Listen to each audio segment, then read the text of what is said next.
Hey guys, what's up? Welcome back to another video. And today I'm back at Deckhand Supply, and we wanted to go over a little bit about the Deckhand Supply spotter. We just did a video recently on this unit, and we were talking about that we might have missed a little bit of information that we could have shared with you guys. And so this video, we're gonna be going over that. So let's get right into the video. I have Eric here. Thanks for having me over again, Eric. Thanks for coming again. Thank you. And this is the Deckhand spotter. It's 120 PSI, 3-gallon heated carpet extractor. One of the cool things about this unit is that could help some of you guys starting up your detailing business is Eric offers a payment plan on his website. And what's the payment plan called? Shop Pay. Shop Pay. Yeah, it's Shop Pay through Shopify. So it's 12 payments over 1 year. Wow. So you guys could split the cost of this over 1 year. That's pretty decent. Yeah. So wanted to share that with you guys first off. I know it gets real pricey when you are investing into your detail business.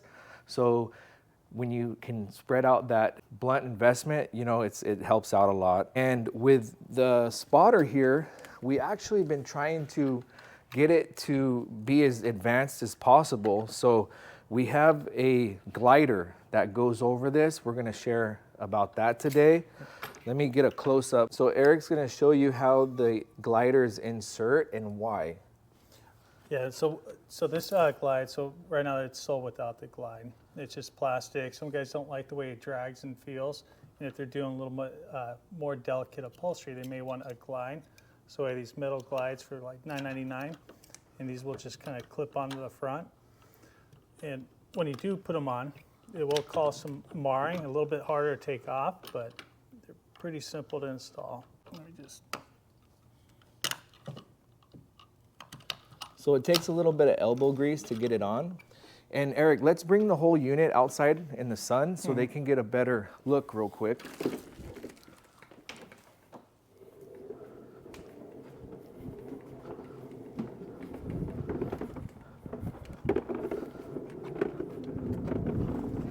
So look at how easy it rolls, you guys. And it's just super compact. It's a real nice day. The sun is setting though, but we still have plenty of light. Here is the Deckhand Supply spotter right in the sun. You can see the insignia there and the insignia here. Right, and that's it, just 3 switches and 110. All right, and then let's see the glide, how they look in the sun. Let's get them in the sun here. So you see this unit, you guys, it's a plastic wand tip here, but the back is metal. And then you can see the jet, how it's inserted in the middle of the suction there. And this is all plastic, but with these gliders, it helps you go back and forth on the upholstery and it doesn't get hung up on the sharp edges of the plastic. So that's the idea of the gliders. It just enhances the unit one step more. And we've also enhanced the unit by having this jet internal. A lot of units, it's external, but we have it internal, which keeps the water, the fan of the water nice and neat, and it's more controllable. And what do you have there? And if you guys want to upgrade, this doesn't come with the unit, but this is another internal sprayer, all metal with the window in it too as well. And it's already got glides kind of built into it. That's a sharp looking unit. Yeah, more expensive, but more bulletproof. More durable. Yeah, guys that are clumsy dropping the plastic, you can drop that one and it'll, yeah, in theory. It, but yeah, you don't want to. You're not going to shatter it. Yeah. So. Can you plug in the hoses for us just so they get a good look at that?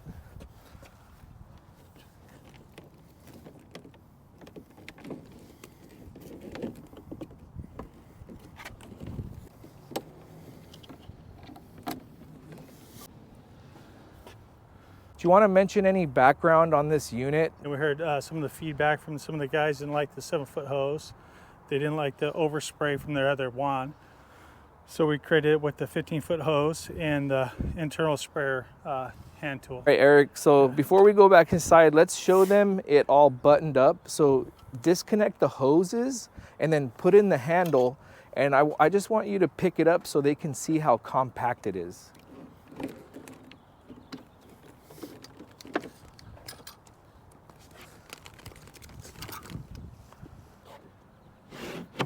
And then just, yeah, pick it up towards your waist and then, yeah, put it front facing. Okay, so Eric's a tall dude. You can see it barely takes up a small portion of him altogether. And so, I mean, you guys, and then just carry it like a briefcase real quick and then walk over. There you go, man. That thing looks sharp. So you guys, the Deckhand Supply, it's a blue unit, just like you see here, black and blue, and 120 PSI with a 15-foot hose, 1,000-watt heated unit on there to heat your water up. And the vacuum is strong itself, you guys. It operates good enough with the 15-foot hose as it does with the 7-foot hose. Okay, Eric, so what type of vacuum suction is on this? This one has a 2-stage vacuum motor. Okay, so you guys, when it comes to vacuum motors, they have 2-stage, 3-stage, probably 1-stage, but this vacuum, I can tell you guys, it does the trick. One thing too, the reason why we kind of max it out, because it is a 110, right? So it does plug in 110. If you start going more vacuums and adding more heat, you're going to need 2 cords. So if you go with a bigger pump, bigger vacuum, next scale up, you're going to have 2 cords if you wanted a heated extractor. So guys, stay tuned because Eric and I are going to be doing a whole lot more content. Yeah.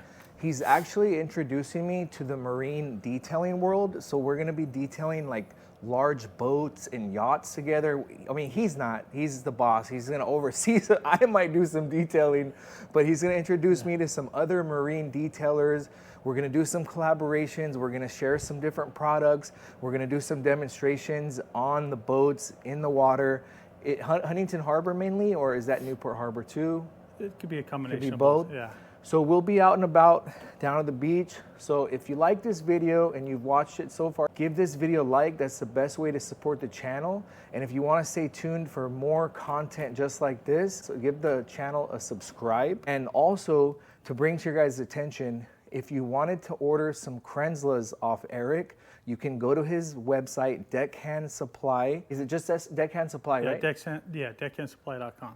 www.deckhandsupply.com, and you can order a Krenzla with the same shop payments as well. Correct, yep. And you could also call Eric here at the shop and do any inquiries. You know, you can look on Apple Maps or Google his shop here, Deckhand Supply in Huntington Beach, California, and you can do some inquiries. You can pick the products and you can order them and come in here and pick them up in person. And do yourself a favor, tell him that Wagstaff sent you, that you follow Wagstaff on YouTube or Instagram, and then he will be sure to give you the best service. Also guys, if you come into the shop, Eric does have a few polishers on display, and we are working on bringing you Flex exclusively. So we're gonna have a couple good polishers that I'm going to start sharing with you guys, so we can just get them a dedicated mobile detailing type polisher so you can invest in your business, which is gonna be most likely Flex. Yeah, Flex and some Rupes, yeah. So you can see there's an example of a Rupes here. There's a Flex rechargeable unit. Yeah. Okay guys, like I was sharing with you, we're going to be doing some marine detailing stuff, and then also Eric is involved with like marine detailing equipment things, and he's building some custom things for like docks and stuff. So this is called a dock box. And then Eric, take it from here. What's in the dock box and what's it for? Yeah, so we're a distributor of tailor-made dock boxes. These are actually gel-coated dock boxes. So what we're doing with this one is we have a customer that's getting their boat ceramic coated, spending a lot of money. It's a 50-foot boat, you know, charging like $6 to $8 grand on the detail. So what they want to do is they want to create a RO system with a soft water pump out, not a Krenzla pressure washer, because they want to be a little more gentle on the boat. So what we're doing here is we're going to rig all this stuff that's going into it right here. So we created a RO system right here. So this is actually just a sediment, carbon, and RO. This will drop down to about 7 to 10 parts per million for spot-free water. Then we have it plugging into a 50-gallon, we call it like a buffer tank, which is just an extra tank, because you can't hook up a RO straight to a pressure washer and you kind of pump out. It'll draw too much water than what that puts out. So it's going to go to this total stop. This is a dab, probably a little overkill for what we're doing, but this is a dab pump, puts out 100 PSI at about up to 8 gallons a minute. So we put a regular on it because they want to run about 60 PSI. So this will all be plumbed into that dock box and then set in place for soft washing once a week on the boat. Wow. So hence the name dock box. It's going to live on the dock. It's going to be a dedicated box solely for cleaning the boat. Yeah. So we had to make changes. So this vessel is actually, usually these are standard 304 stainless steel. This is a 316 stainless. We went with 316 fittings and brass fittings, because even with 304, you'll still get corrosion and rusting. So. Sweet. Yeah. So how do you install this to the dock? Is it secured, or do you just set it there? Yeah, it'll get secured in. It has a lock system on it, and we're going to have to go in phases. So as we'll put the dock down there, then we'll set the tank in, the RO system, the pump, and then plumb it all. Okay. And then electrical. Yep. And I'm sure you already said it, but what was the tank size there? 50 gallon. How does the tank get filled up? Is there a hose on the dock, like a water line? Yeah, so you can't see it right. It's on the back side. Actually, here, I'll show you. So this is the plumb fitting. So we're going to have the pure water out, wastewater out, overflow water, and then this will be your inlet water here. So we'll have and we have these bulkhead fittings in the back. So beautiful. Yeah, so that'll all be plumbed in.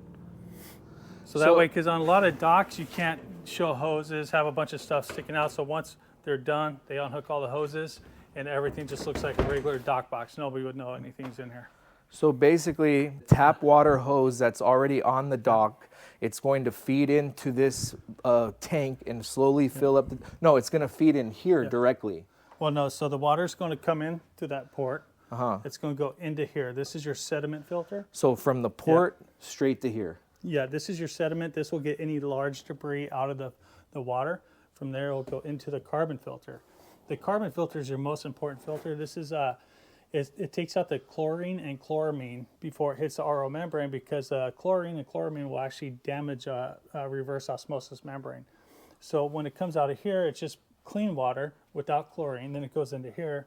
The RO is bringing it down to about less than 10 parts per million into spot-free water. And then from there, we'll have a discharge, our wastewater going out. And then we'll have our pure water, which we'll hook up to here, right? That's going to fill the tank.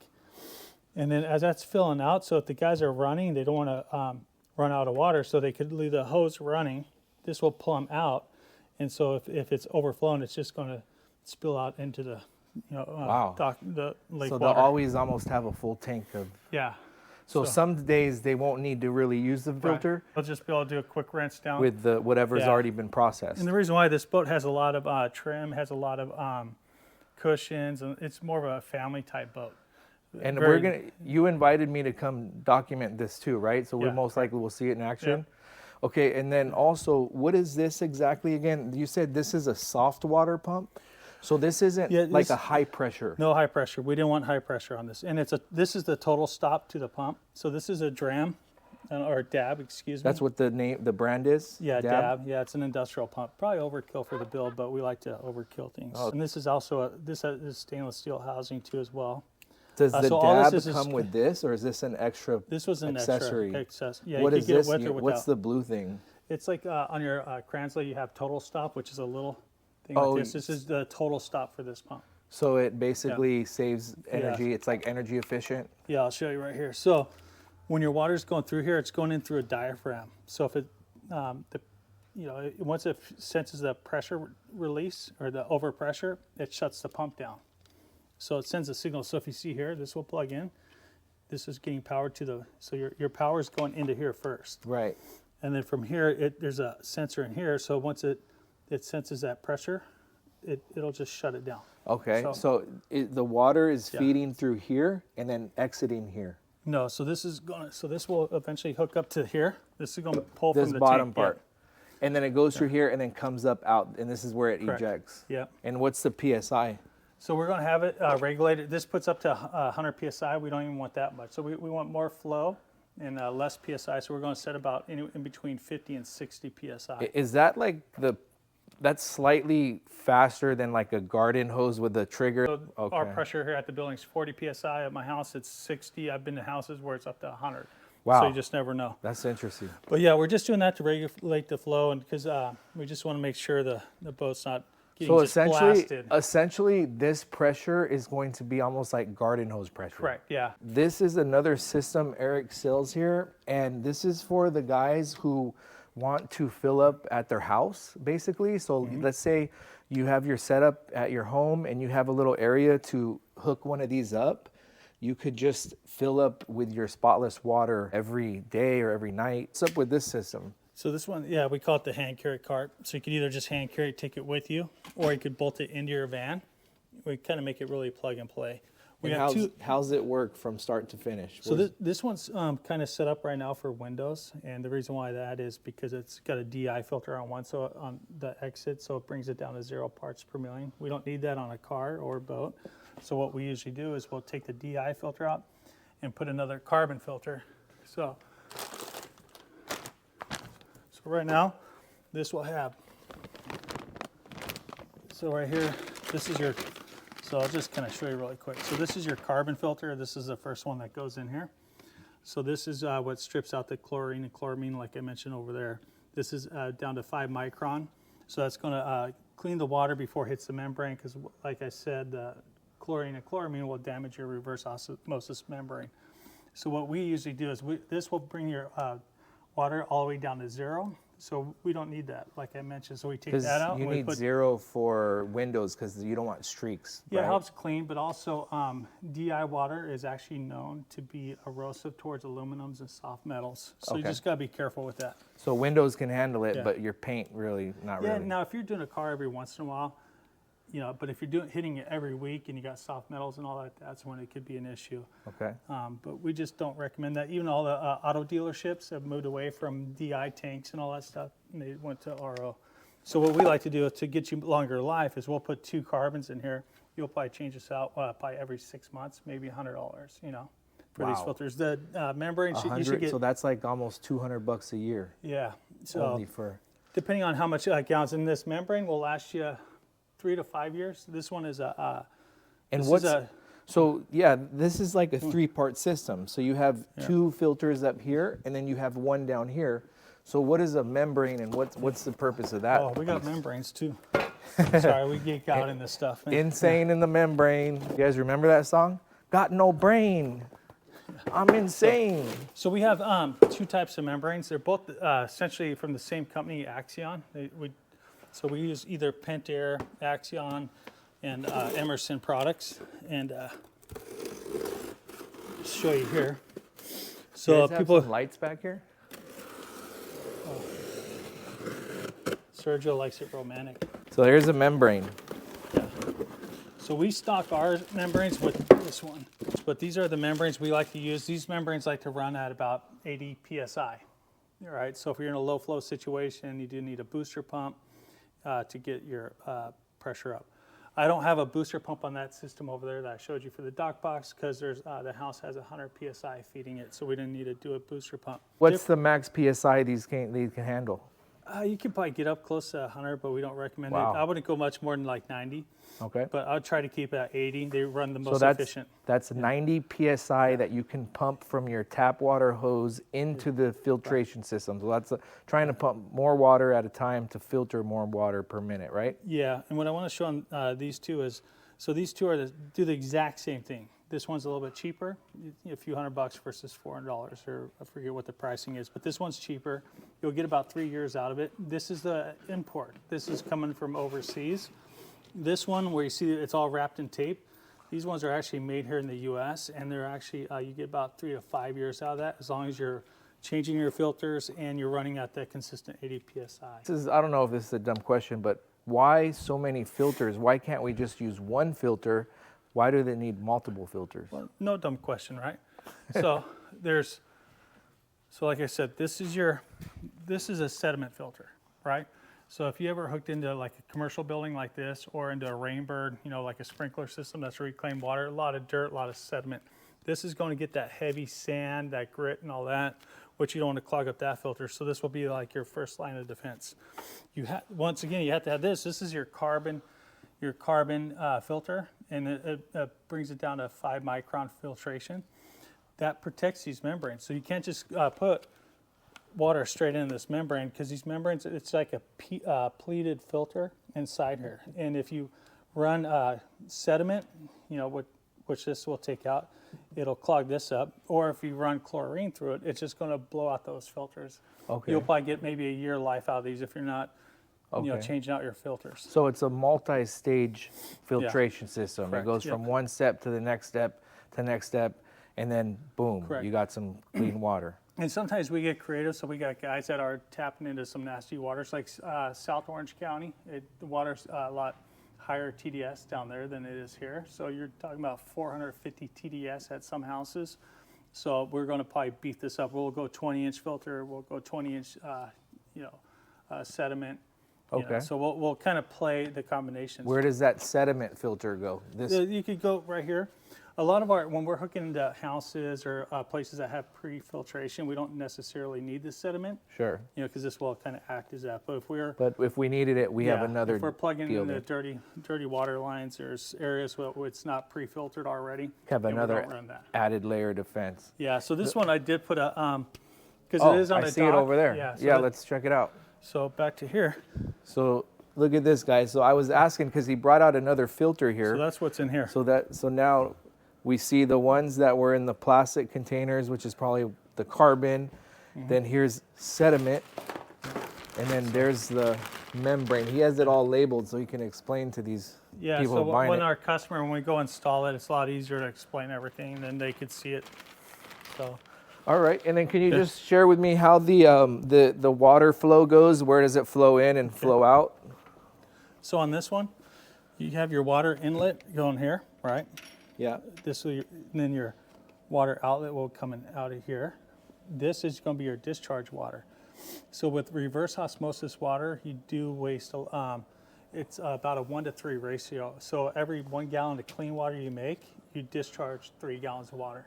Wow. Yeah. That's gnarly. So basically, the water goes through here, and then it goes through this hose, down the membrane, and then it comes out the membrane, and then it comes so if you'll see over here, so right here. And then, Eric, then after it comes out here, it comes back through here, right? Correct. And then into this thing again? Yeah, into this one. This is your clean water at the end? Yeah, because this is going to a DI filter. When it comes out of there, it's about 10 parts per million. When it hits this DI filter, it's just polishing it off and bringing it down to 0. Okay. Right, so this is, I don't know if you could see that. You can't really see that, but you see it's kind of all the pleats in there. Yes. So on here, your water is actually going in this side, right? So your water's going on the outside and then it's pushing into the middle. So when it on the bottom here, this is where your clean water it filters through here. Your clean water comes into the center of the membrane. Okay. And then your dirty water actually stays in the pleated filters and comes out here. Which it comes right out this one. Yep. And that'll come out there. All right. That's really, really cool. So Eric, about what's your price range for something like that we just looked at? We go anywhere from about $1,500, $1,600 up to, actually sky's the limit, $6,000, you know. All right, guys. This is about a $4,000 unit. This is a dual membrane. So that's why I want to hit you on this one. So this has got the booster pump, because when you're running dual membranes, you want to run the booster pump. So this is a FluTech booster to a 110 volt motor.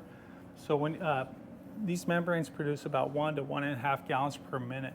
So by running these in parallel, you're now getting 3 gallons per minute. So this will actually put a lot more water flow out versus a single membrane system. Awesome. Yeah. And if you want an external booster pump, you know, we have that too.